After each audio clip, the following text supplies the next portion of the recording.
Hi, ಹೇಗಿದ್ದೀರಿ ಎಲ್ಲ? ಅಮ್ಮ ಕಲಿಸಿದ ಅಡುಗೆ ಚಾನಲ್ಗೆ ಎಲ್ಲರಿಗೂ ಸ್ವಾಗತ. ನಾನಿವತ್ತು ನಿಮಗೆ ಸೋಯಾಬೀನ್ ಸುಕ್ಕ ರೆಸಿಪಿ ಯಾವ ರೀತಿ ಮಾಡೋದಂತ ತೋರಿಸ್ತಾ ಇದ್ದೀನಿ. ಅದಕ್ಕಿಂತ ಮುಂಚೆ ನೀವು ಏನು ಮಾಡಬೇಕು, ನನ್ನ ಚಾನಲ್ಗೆ ಸಬ್ಸ್ಕ್ರೈಬ್ ಮಾಡಬೇಕು, ಹಾಗೆಯೇ ಲೈಕ್ ಮಾಡಿ, ಕಮೆಂಟ್ ಮಾಡಿ. ಸೋಯಾಬೀನ್ ಸುಕ್ಕ ನಾವು ತುಂಬ ಸುಲಭವಾಗಿ ಯಾವ ರೀತಿ ಮಾಡೋದಂತ ನಾವು ನೋಡಿಕೊಂಡು ಬರುವ. ನೋಡಿ, ಸೋಯಾಬೀನ್ ಚಿಕನ್ ನಾವು ಯಾವ ರೀತಿ ಮಾಡ್ತೇವೆ ಆ ರೀತಿಯೇ ಆಗ್ತದೆ. ಬೇಕಾದರೆ ನೋಡಿ, ನಾನು ಏನೆಲ್ಲ ಮಸಾಲೆ ಹಾಕಿದ್ದೇನೆ, ನೀವು ಕೂಡ ಆ ರೀತಿಯೇ ಹಾಕಿ ನೋಡಿ ಒಮ್ಮೆ ಯಾವ ರೀತಿ ಬಂದಿದೆ ಅಂತ ನನಗೆ ಮತ್ತೆ ನೀವು ಕಮೆಂಟ್ ಮಾಡಿ ಹೇಳಿ. ಈಗ ನಾವೇನು ಮಾಡೋದು, ಅದಕ್ಕೆ ಏನೆಲ್ಲ ಬೇಕು ಅಂತ ನಾವು ಐಟಮ್ ಎಲ್ಲ ನೋಡ್ಕೊಂಡು ಬರುವ. ಹಾಗಾದರೆ ನಾವೀಗ ಏನು ಮಾಡುವ, ಕಿಚನಿಗೆ ಹೋಗುವ. ನೋಡಿ, ಸೋಯಾಬೀನ್ ಸುಕ್ಕ ಯಾವ ರೀತಿ ಬಂದಿದೆ ಅಂತ. ಹಾ ನೋಡುವಾಗಲೇ ತಿನ್ನುವ ಅಂತ ನಮಗೆ ಅನಿಸ್ತಾ ಉಂಟು. ಅದಕ್ಕೆ ಏನೆಲ್ಲ ಸಾಮಾನು ಬೇಕಂತ ನಾವು ಸಿಂಪಲಾಗಿ ನೋಡಿಕೊಂಡು ಬರುವ. ಈರುಳ್ಳಿ ಒಂದು ತಗೊಂಡಿದ್ದೇನೆ, ಕರಿಬೇವು, ಬೆಳ್ಳುಳ್ಳಿ ಕಟ್ ಮಾಡಿ ನಾನು ಇಟ್ಟಿದ್ದೇನೆ. ನೋಡಿ, ಈ ರೀತಿ ಕಟ್ ಮಾಡಿ ಇಟ್ಟಿದ್ದೇನೆ. ಹಾಗೆಯೇ ಒಂದು ಲಿಂಬೆ ತಗೊಂಡಿದ್ದೇನೆ. ಮತ್ತು ನಾನು ಶುಂಠಿ ಕಟ್ ಮಾಡಿ ಈ ರೀತಿ ಇಡಿ ನೀವು ಶುಂಠಿ. ಆಮೇಲೆ ಟೊಮೆಟೊ ಕೂಡ ಇಟ್ಟಿದ್ದೇನೆ ಕಟ್ ಮಾಡಿ. ಇಷ್ಟು ನಮಗೆ ಒಗ್ಗರಣೆಗೆ ಬೇಕು, ಮೊದಲು ನಮಗೆ ಒಗ್ಗರಣೆ ಮಾಡಲಿಕ್ಕೆ. ಮತ್ತು ನಾನು ನೋಡಿ, ಇದಕ್ಕೇನೀಗ ಬೇಕು, ಸೋಯಾಬೀನ್ ಬೇಕು. ಸೋಯಾಬೀನನ್ನು ಚೆನ್ನಾಗಿ 2-3 ಸಲ ವಾಶ್ ಮಾಡಿ ನಾವು ಮಾಡಬೇಕು, ತೊಳಿಬೇಕು.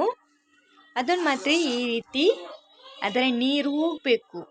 ಹಿಂಡಿ ಒಂದು ಬಟ್ಟಲಿಗೆ ನೀವು ಹಾಕಿ, ಅದರ ನೀರನ್ನು ಚೆನ್ನಾಗಿ ಹಿಂಡಿ ಬಟ್ಟಲಿಗೆ ಹಾಕಿ ಅದನ್ನು 4 ಪೀಸ್ ಮಾಡಿ ನೀವು ಈ ರೀತಿ ಕಟ್ ಮಾಡಿದರೆ ಆಯಿತು.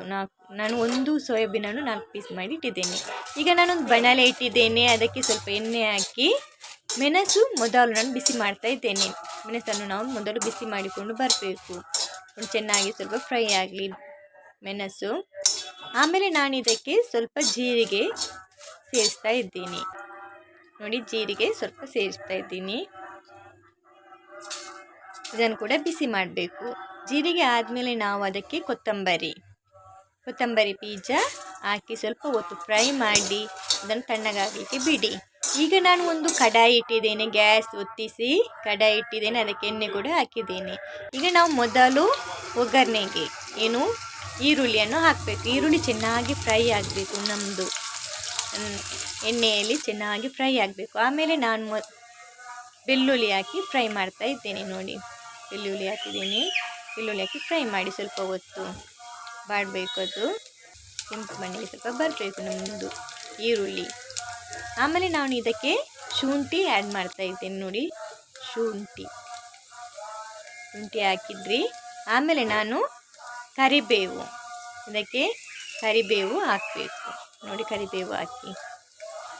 ಕರಿಬೇವು ಹಾಕಿ ಸ್ವಲ್ಪ ಫ್ರೈ ಮಾಡಿ ಚೆನ್ನಾಗಿ ಎಣ್ಣೆಯಲ್ಲಿ ಸ್ವಲ್ಪ ಹೊತ್ತು ಫ್ರೈ ಆಗಲಿ. ಅದು ತುಂಬ ಸುಲಭವಾಗಿ ನಾವು ಇವತ್ತು ಸೋಯಾಬೀನ್ ಸುಕ್ಕ ಮಾಡ್ತಾ ಇದ್ದೇವೆ. ನೋಡಿ, ಸ್ವಲ್ಪ ಫ್ರೈ ಆಗ್ತಾ ಉಂಟು, ಎಣ್ಣೆಯಲ್ಲಿ ಚೆನ್ನಾಗಿ ಫ್ರೈ ಆಗಬೇಕು. ಈರುಳ್ಳಿ ಕಂದು ಬಣ್ಣಕ್ಕೆ ಬರ್ತಾ ಉಂಟು.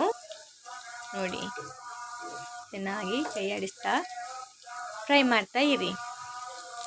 ಇದಾದಮೇಲೆ ನಾವು ಇದಕ್ಕೆ ಟೊಮೆಟೊ ಸೇರಿಸಬೇಕು. ಟೊಮೆಟೊ ಕೂಡ ಸೇರಿಸಿ ಫ್ರೈ ಮಾಡಬೇಕು. ಟೊಮೆಟೊ ಹಾಕ್ತಾ ಇದ್ದೇನೆ. ಈಗ ಟೊಮೆಟೊ ಆಗಿ ಚೆನ್ನಾಗಿ ಸ್ವಲ್ಪ ಹೊತ್ತು ಫ್ರೈ ಮಾಡಿ. ಎಣ್ಣೆಯಲ್ಲಿ ಸ್ವಲ್ಪ ಟೊಮೆಟೊ ಬೇಯಬೇಕು ನಮಗೆ. ನೋಡಿ, ಈಗ ಬೆಂದಿದೆ ಟೊಮೆಟೊ ಸ್ವಲ್ಪ. ಈಗ ಎಲ್ಲ ಈರುಳ್ಳಿ, ಬೆಳ್ಳುಳ್ಳಿ, ಶುಂಠಿ, ಕರಿಬೇವು, ಟೊಮೆಟೊ ಫ್ರೈ ಆಗಿದೆ. ಈಗ ನಾವು ಏನು ಮಾಡಬೇಕು, ಇದಕ್ಕೆ ಸೋಯಾಬೀನ್ ಕಟ್ ಮಾಡಿ ನಾನು ಇಟ್ಟಿದ್ದೇನೆ ಮೊದಲೇ 4 ಪೀಸ್ ಮಾಡಿ. ಅದನ್ನೀಗ ಈ ಟೈಮಲ್ಲಿ ನಾನು ಸೋಯಾಬೀನನ್ನು ಹಾಕ್ತಾ ಇದ್ದೇನೆ. ಸೋಯಾಬೀನ್ ಹಾಕಿ ನಾವು ಅದಕ್ಕೆ ಏನು ಮಾಡಬೇಕು, ಅರಶಿನ ಹುಡಿ, ಅದರ ಮೇಲೆ ಸ್ವಲ್ಪ ಅರಶಿನ ಹುಡಿ ಹಾಕಿ, ಸೋಯಾಬೀನ್ ಹಾಕಿದ ಮೇಲೆ ಅರಶಿನ ಹುಡಿ ಹಾಕಿ ಅದಕ್ಕೆ ಸ್ವಲ್ಪ ಬೇಯಲಿಕ್ಕೆ ರುಚಿಗೆ ತಕ್ಕಷ್ಟು ಉಪ್ಪು ಸೇರಿಸಿ ನೀವೇನು ಮಾಡಬೇಕು, ಸ್ವಲ್ಪ ಹೊತ್ತು ಫ್ರೈ ಮಾಡಬೇಕು. ಹಾಗೆಯೇ ಎಣ್ಣೆಯಲ್ಲಿ ಅದು ಫ್ರೈ ಆಗಬೇಕು ಸ್ವಲ್ಪ ಹೊತ್ತು. ನೋಡಿ, ಈ ಥರ ಫ್ರೈ ಮಾಡಿ ಸ್ವಲ್ಪ ಹೊತ್ತು ಬೇಯಲಿ ಸ್ವಲ್ಪ. ಎಲ್ಲ ಕಡೆ ಸೋಯಾಬೀನ್. ಈಗ ನಾನು ಇದಕ್ಕೆ ಈ ಟೈಮಲ್ಲಿ ಲಿಂಬೆ ತಗೊಂಡಿದ್ದೆ ಅಲ್ವಾ, ಈ ಟೈಮಲ್ಲಿ ನಾವು ಲಿಂಬೆ ಅದರ ರಸ ನಾವು ಹಾಕಬೇಕು. ಲಿಂಬೆಯ ರಸವನ್ನು ನಾವು ಇದಕ್ಕೆ ಹಾಕಿದರೆ ಆಯಿತು. ಲಿಂಬೆ ರಸ ಹಾಕಿ ಸ್ವಲ್ಪ ಫ್ರೈ ಮಾಡಿ. ಈಗ ನಾನು ಅದಕ್ಕೆ ಅರ್ಧ ಗ್ಲಾಸಷ್ಟು ನೀರು ಸೇರಿಸ್ತಾ ಇದ್ದೇನೆ. ನೋಡಿ, ಫ್ರೈ ಆದಮೇಲೆ ಅರ್ಧ ಗ್ಲಾಸ್ ನೀರು ಸೇರಿಸಿ ನಾವು ಅದನ್ನು ಬೇಯಿಸಲಿಕ್ಕೆ ಬಿಡಬೇಕು. ಅದು ಚೆನ್ನಾಗಿ ಬೇಯಬೇಕು. ನೀರು ನೋಡಿ, ಅರ್ಧ ಗ್ಲಾಸ್ ನೀರು ನಾನು ಸೇರಿಸ್ತಾ ಇದ್ದೇನೆ.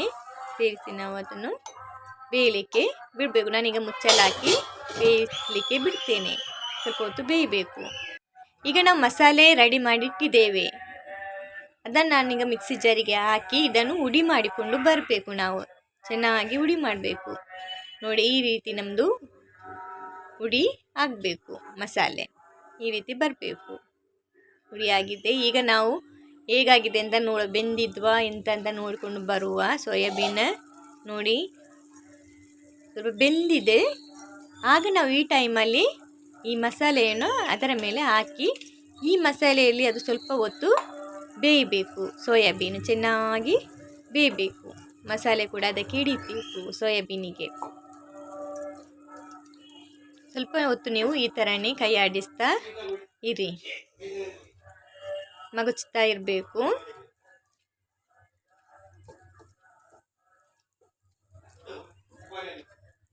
ಸೋಯಾಬೀನ್ ಗ್ಯಾಸ್ಟ್ರಿಕ್ ಅಂತ ಹೇಳ್ತಾರೆ. ಆಗ ನಾವು ಅದಕ್ಕೆ ಏನು ಬೇಕು, ಸ್ವಲ್ಪ ಹಿಂಗನ್ನು ಆ್ಯಡ್ ಮಾಡಬೇಕು. ಹಿಂಗೆ ಆ್ಯಡ್ ಮಾಡಿದರೆ ಏನಾಗೋದಿಲ್ಲ. ನೋಡಿ, ರೆಡಿ ಆಗ್ತಾ ಉಂಟು ಸೋಯಾಬೀನ್ ಸುಕ್ಕ.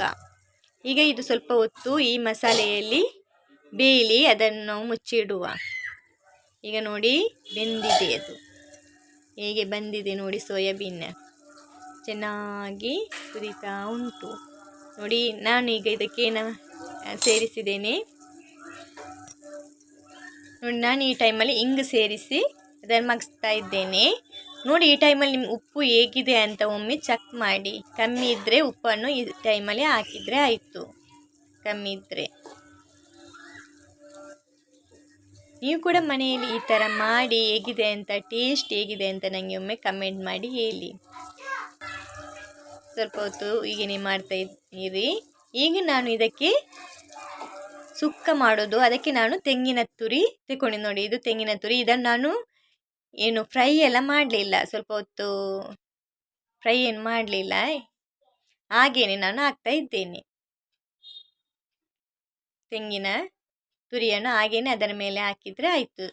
ಈಗ ನಮ್ಮ ಸೋಯಾಬೀನ್ ಸುಕ್ಕ ರೆಡಿ ಆಗ್ತಾ ಉಂಟು. ನೋಡಿ, ಇಷ್ಟೇ ಸೋಯಾಬೀನ್ ಸುಕ್ಕ ಮಾಡೋದಂದ್ರೆ ನೀವು ಕೂಡ ಈ ರೀತಿ ಮನೆಯಲ್ಲಿ ಮಾಡಿ ಹೇಗೆ ಬಂದಿದೆ ಅಂತ ನೋಡಿ. ಸೋಯಾಬೀನ್ ಸುಕ್ಕ ವಾವ್, ಚಿಕನ್ ಥರನೇ ಆಗ್ತದೆ. ಸೋಯಾಬೀನ್ ಸುಕ್ಕ ಕೂಡ ತುಂಬ ಟೇಸ್ಟಿಯಾಗಿ ಬರ್ತದೆ. ಸೋಯಾಬೀನ್ ಸುಕ್ಕ ನೋಡಿ ಎಷ್ಟು ಚಂದ ಬಂದಿದೆ ಸೋಯಾಬೀನ್ ಸುಕ್ಕ ಅಂತ. ಟೇಸ್ಟು ಕೂಡ ಹಾಗೇನೆ ಬಂದಿದೆ.